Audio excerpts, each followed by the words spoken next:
हाँ जी बोलिए। चलो, पहली बार बिना महरम के इतनी महिलाएं जा रही हैं और पहली बार आपके प्रयास सफल होते दिख रहे हैं। आप ये देखकर भी खुश होंगे कि जितने डेपुटेशनर्स जा रहे हैं, साल दर साल रिपीट डेपुटेशनर्स जाते थे। नए मौके नए ऑफिसर्स को या डेपुटेशनर्स को कभी नहीं मिलते थे।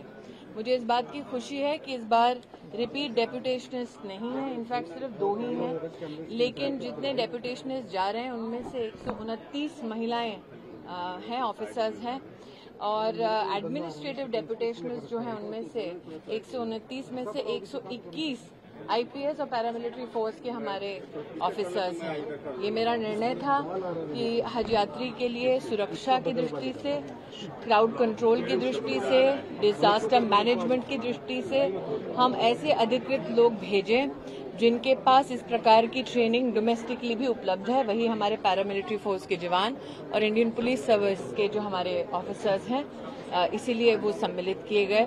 मैं विशेष आभार व्यक्त करती हूँ एसबीआई का।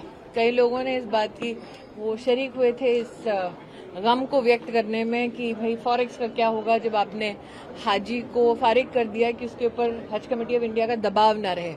तब भी मैंने आपसे आश्वस्त करते हुए कहा था कि एसबीआई हर हाजी को संपर्क करेंगे। फॉरेक्स का कार्ड पहली बार उपलब्ध कराया जा रहा है और अब तक मेरे पास जो जानकारी है लगभग 3 से 4 लाख रियाल हमारे हाजियों को उपलब्ध करा चुके हैं।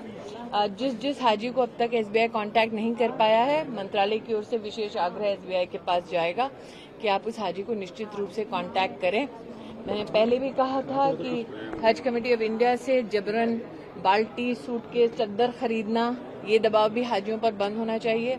वो दबाव बंद होने के बाद अब तक हाजियों का 50,000 रुपये बचा पाए हैं। आगे भी सीजीआई जो हमारे काउंसिल जनरल ऑफ इंडिया है उनके सौजन्य से, मिनिस्ट्री ऑफ एक्सटर्नल अफेयर्स के सौजन्य से हज यात्री की सुविधा और कैसे बढ़ा सकते हैं, यही हमारा प्रयास है। 25 एम्बार्केशन पॉइंट, पहली बार फीस का लगना, इस तरीके के कई हमारे सारे एम्बार्केशन पॉइंट्स जो हैं, हमने जब हज कमेटी सभी प्रदेशों के साथ हाजियों के जो लिखित दरखास्त आई थी उसको देखने के बाद एम्बार्केशन पॉइंट्स हमने सुनिश्चित किए।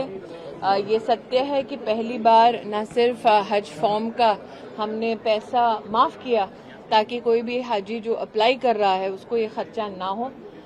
इसका स्वागत देश में जनता ने किया, उनके लिए मैं आभार व्यक्त करती हूँ। वीआईपी कोटे का खत्म होना, ये भी हमारे मुसलमान भाइयों बहनों और परिवारों ने इसका भी बहुत बहुत स्वागत किया।